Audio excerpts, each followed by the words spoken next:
মাঝে মধ্যেই চিকেন রান্নার সময় হাড় ছাড়া মাত্র 2-3 পিস চিকেনের টুকরো তুলে রেখে দিই আর এই নাস্তাটা তৈরি করে নিই। বিকালের নাস্তাও খাওয়া যায়, আবার চাইলে বাচ্চাদের টিফিনেও দিয়ে দিতে পারি। আর বাচ্চারা তো টিফিন বক্স খালি করে বাসায় আসে। পুরো রেসিপি দেখতে থাকেন, ইনশাল্লাহ ভালো লাগবে। নতুনদের তো বলবো ভিডিও শেয়ার করে রেখে দিতে, এতে করে যখন আপনার দরকার হবে তখন কিন্তু একটু দেখে নিতে পারবেন। আজকের রেসিপির জন্য 1 কাপ গরুর দুধ নিয়েছি, এটা জাল করে ঠান্ডা করা ছিল।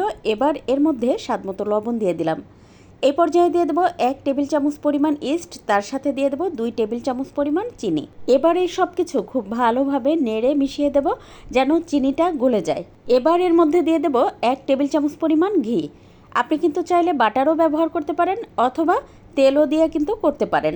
তারপরে সব কিছু আরও একটু ভালোভাবে নেড়ে মিশিয়ে দিয়ে এখন এর মধ্যে 2 কাপ পরিমাণ আটা দিয়ে দেবো। চাইলে ময়দা দিয়েও করা যায়, আসলে আটা ময়দা যেটা দিয়েই করেন না কেন ওই একই রকমই টেস্ট হবে। তারপরে হাত দিয়ে খুব ভালোভাবে মেখে নিব। প্রায় 7-8 মিনিট সময় নিয়ে কিন্তু এটা খুব সুন্দর করে মেখে নিতে হবে। এখন ঢাকনা দিয়ে ঢেকে রেখে দেব রেস্টে।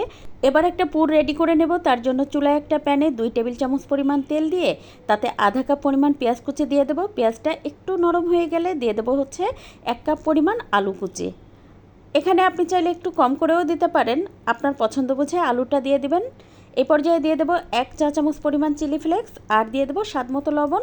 সেই সাথে দিয়ে দেবো 1 চা চামচ পরিমাণ আদা রসুন আর জিরা বাটা মিলিয়ে।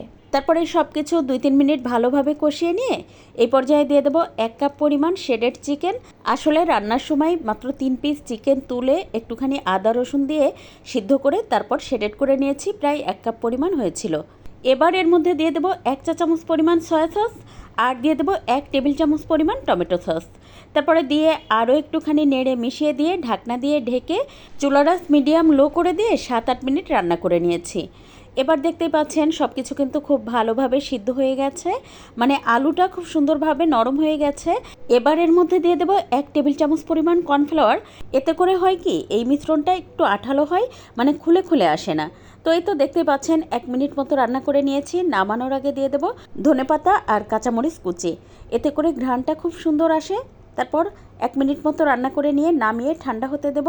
আর এদিকে এই যে দেখতে পাচ্ছেন আমার যে আগে থেকে ডোটা রেডি করে রেখেছিলাম সেটা কিন্তু ফুলে 2-3 গুণ হয়ে গেছে। এখন ভিতর থেকে বাতাসটা বের করে দিয়ে এই যে আমার পছন্দ মতো আমি লেচি কেটে নিচ্ছি। আচ্ছা, এই নাস্তাটা বানাতে আমার ভালো লাগে কেন জানেন? এটা রুটি বেলাবেলির কোনো ঝামেলা থাকে না, হাত দিয়েই কিন্তু সহজে এই নাস্তাটা করে নেওয়া যায়। একটা পাত্রে একটা ডো নিয়ে তারপর হাত দিয়ে একটুখানি চ্যাপটা করে দিয়ে তারপরে প্রায় 1.5 টেবিল চামচ পরিমাণ পুরটা দিয়ে এই যে হাত দিয়ে কিন্তু আমি মুখটা চেপে চেপে দিচ্ছি।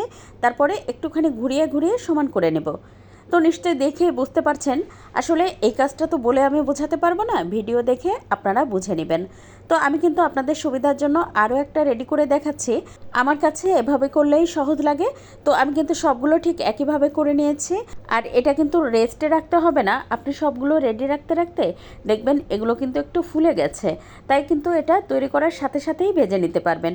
এবার ভাজার জন্য চুলায় একটা প্যানে প্রায় 1 কাপ পরিমাণ তেল গরম করে দিয়ে একটা একটা করে চিকেন বান দিয়ে দেব। তারপরে কিন্তু 6-7 মিনিট সময় নিয়ে সুন্দর করে এগুলো ভেজে নেব। আর উপর থেকে কিন্তু দেখতেই পাচ্ছেন একটু একটু করে তেল দিয়ে দিলাম, এতে করে উপরের পাটটাও খুব সুন্দরভাবে ফুলে ওঠে আর সব জায়গায় কিন্তু রঙটাও সুন্দর হয়। তো এই তো দেখতেই পাচ্ছেন প্রায় 8 মিনিট সময় নিয়ে আমি সবগুলো খুব ভালোভাবে ভেজে নিয়েছি। আর এটা খেতে অসম্ভব মজার হয় আর তুলার মতো তুলতুলে হয়। আজকের ভিডিও ভালো লাগলে একটা লাইক দিয়ে পেজ ফলো করে পাশে থাকবেন। আর আপনি আজকের ভিডিও কোথা থেকে দেখছেন চাইলে কিন্তু আমাকে কমেন্ট করে জানাতে পারেন। একটা আপনাদের সাথে ভেঙে শেয়ার করছি, নিশ্চয়ই দেখেই বুঝতে পারছেন এটা কতটা লোভনীয় দেখাচ্ছে আর এটা কিন্তু খেতে অনেক ভালো লাগে। তাই আপনিও কিন্তু এই সহজ সুন্দর নাস্তাটা তৈরি করে আপনার সোনামণিকে খুশি করে দিতে পারেন। আজ এ পর্যন্ত, কাল আবার নতুন কোনো ভিডিও নিয়ে দেখা হবে ইনশাল্লাহ। সে পর্যন্ত সবাই সুস্থ থাকবেন, ভালো থাকবেন, সেই দোয়া করি। আল্লাহ হাফেজ।